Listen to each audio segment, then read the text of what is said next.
Shalom. First and foremost, I want to give all glory, praises, and honors to Yahweh, Bahashim, Yahweh Shai. Double honors to the apostles and elders of Great Millstone, and salutations to you brothers for doing this work in sincerity and in truth. Now, I just want to touch on this ID 2020. A lot of brothers have touched on this. I'm also, Lord will, through post-production, add some videos at the beginning of this, basically letting you know that this has been coming for a very long time. All right. And now we are right at the tip of the iceberg of this thing coming to fruition, as far as the mark of the beast in the book of Revelation, which is going to be an implantable microchip that people are going to be forced to get and will get, to be used for not only payments to buy and sell, but also for identification. Now, this is from a website, ID 2020, and I'm going to get right into what that is, all right? It says we need to get digital ID right. Identity is vital for political, economic, and social opportunity, but systems of identification are archaic, insecure, lack adequate privacy protection, and for over 1 billion people, inaccessible. Digital identity is being defined now, and we need to get it right. The ID 2020 Alliance is setting the course of the digital ID through a multi-stakeholder partnership, ensuring digital ID is responsibly implemented and widely acceptable. It says, we are funding and implementing digital identity projects to improve lives, shaping the market by defining parameters for good digital ID, and advocating the ethical approaches to digital ID. All right. It says that closing the identity gap is an enormous challenge. It will take the work of many committed people and organizations coming together across different geographies, sectors, and technologies.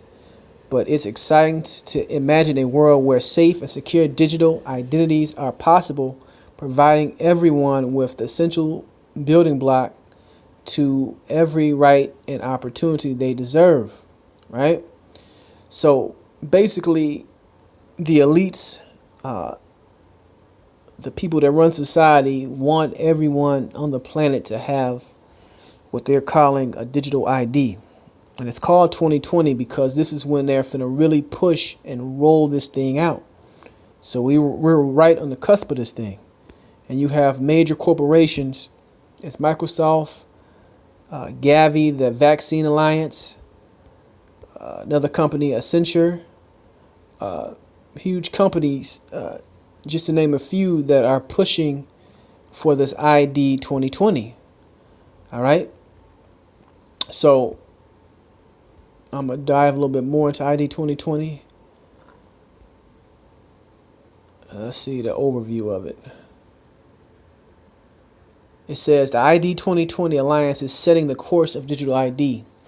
ID 2020 is coordinating funding for identity and channeling those funds toward high-impact projects, enabling diverse stakeholders, UN agencies, NGOs, governments, and enterprises to pursue a coordinated approach and create a pathway for efficient and responsible implementation at scale. So you have all these, what's the word I'm looking for? All these agencies, all right? All these different branches, from government to big business, coming together to implement something called ID 2020, all right, which is going to be a way for everybody to ID themselves on this planet, all within under one umbrella, so to speak, all right. So whether you're in America, whether you're in France, whether you're in Africa, whether you're in China, whether you wherever, you're going to have something in common. All right. Now, this is the precursor to what they really want to do is the mark of the beast. All right. Which is in the book of Revelation, which I'm going to grab so you get a little bit more understanding. Now, this is Revelation 13 and 16. It says, and he causeth all, both small and great, rich and poor, free and bond, to receive a mark in their hand or in their foreheads, and that no man might buy or sell, save he had the mark or the name of the beast or the number of his name. So this isn't a big idea, all right?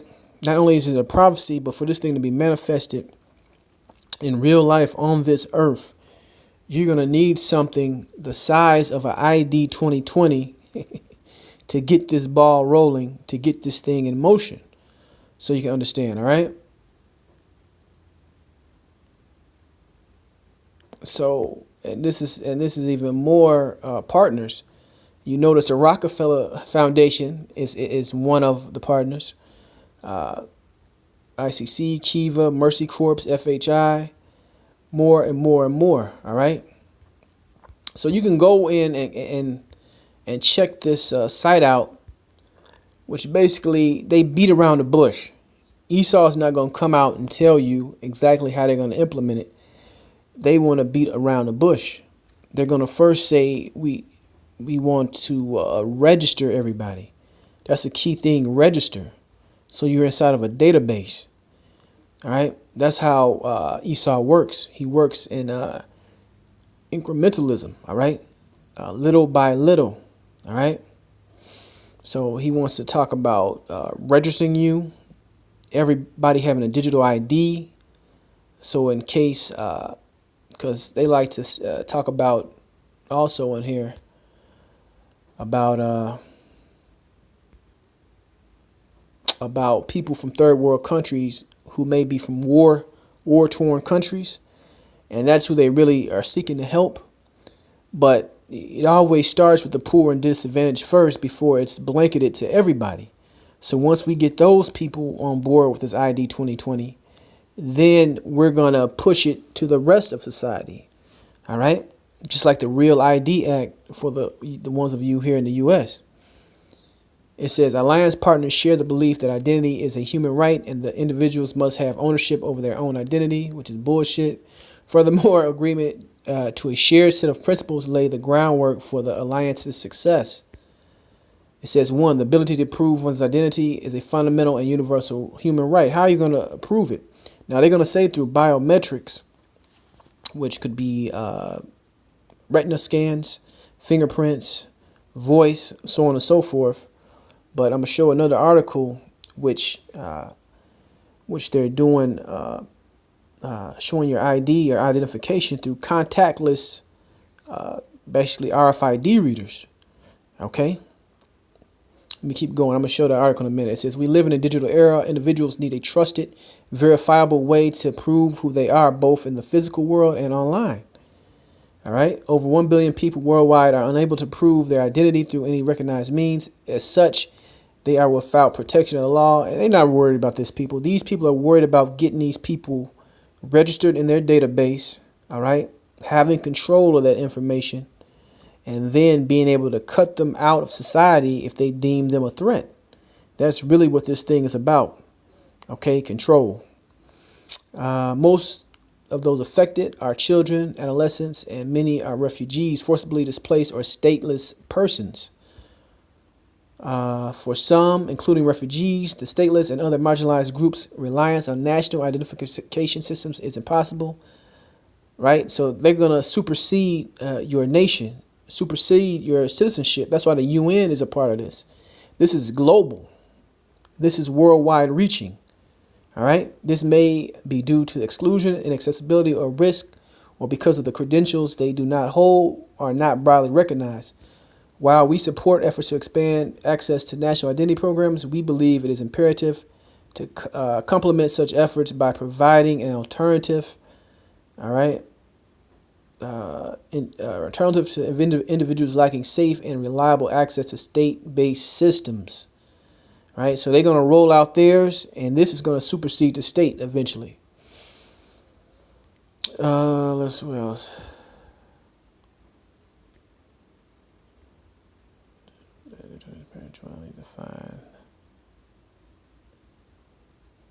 Right, and they always beat around the bush. They never get into exactly what this technology is because they don't want to.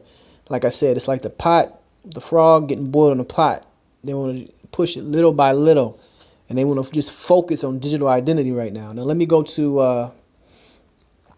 This is from Apple News, and it says Apple brings contactless student IDs on iPhone and Apple Watch to the universities. In the coming school year, more than 100,000 college students will enjoy the ease and convenience of carrying their student IDs on iPhone and Apple Watch. Students at Clemson University, Georgetown University, Tennessee, Kentucky, San Francisco, Arkansas, South Dakota, Norfolk, on and on and on, will soon be able to use their student ID and Apple Wallet to get into dorms, buy lunch, and more. So Esau is prepping. Prepping people to get ready, and they show you the pictures of the people scanning their phones. All right, but eventually the same technology is going to be inside of you. That's not what what they're telling you. All right, now it's just on your phone, but soon, once this ID 2020 is set up, once a universal, a global, because it's going to involve blockchain also, a global depository database register is set up. All information about who you are, your accounts, your bank, your health, everything is going to be in one place, and it's all going to be put inside of you on that chip. All right. It says, we're happy to add to the growing number of schools that are making getting around campus easier than ever with iPhone and Apple Watch. Right, said Jennifer Bailey, Apple Vice President of Internet Services. So they see the lady scanning the watch in this picture, scanning like this is a hotel room to get into her door. All right, then scan your watch again at the gym, so to speak. All right, so they're getting you all ready for that implant, man. This is nothing more than predictive programming. But let me get a couple scriptures and I'm gonna close it out. Let's go to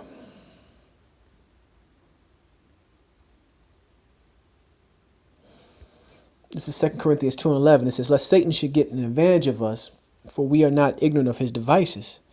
All right, we're not ignorant for the ones of us that are awake, for the ones of us that know what's going on, for the ones of us who know who Esau Edom, for you Negroes, Hispanics, and Native Americans, and you speckled birds out there that are part of the dispersed that may look like the other nations but are truly Israelites. You are aware of what this system is doing. You are aware of what Esau Edom is rolling down the pipe. All right, and that ID 2020 is just a jump off point to this looming mark of the beast. All right, let's get this right here. It says, this Job 9:24, the earth is given into the hand of the wicked. It covereth the face of the judges thereof. If not, where and who is he? So the wicked are the ones that run society. The wicked are the ones that are behind this technology and behind ID 2020 and are going to be behind the mark of the beast. All right, so that's straight to the point. Let's grab one more. Let's go to the book of Psalms, chapter 94. Let's start at 16. It says, who will rise up for me against the evildoers? Or who will stand up for me against the workers of iniquity? All right. And that's the true prophets out here. The ones that understand these breakdowns, the ones that call and worship and praise Yahweh, Yahweh Shai, and the ones that push this word. All right. Unless the Lord had been my help, my soul had almost dwelt in silence. When I said, my foot slippeth, thy mercy, O Lord, held me up. In the multitude of my thoughts within me, thy comforts delight my soul. Shall the throne of iniquity have fellowship with thee, which framest mischief by a law? Right? They gather themselves together against the soul of the righteous and condemn the innocent blood. But the Lord is my defense, and my power is the rock of my refuge. Right? So the evildoers, the throne of iniquity, Esau Edom, to cut it short, these are the ones implementing this technology. These are the ones getting you ready for ID 2020 as you look at this picture at a UN meeting, man. This is a world event that's going to happen. Okay? And it's in the prophets, all right, the elders, especially Great Millstone, have been telling you about this for the longest time. So for the ones that have ears to hear and eyes to see, just understand that this is what's going on, man. They're getting ready to change life as you know it. Right? The ID 2020 certification mark. All right. All the partners. Got the Rockefeller right there. The vaccine. This thing is just lining up perfectly. Okay. But I made this video long enough. I just wanted to dive into this site. You can go check this site out for yourself. And I want to say shalom the next time.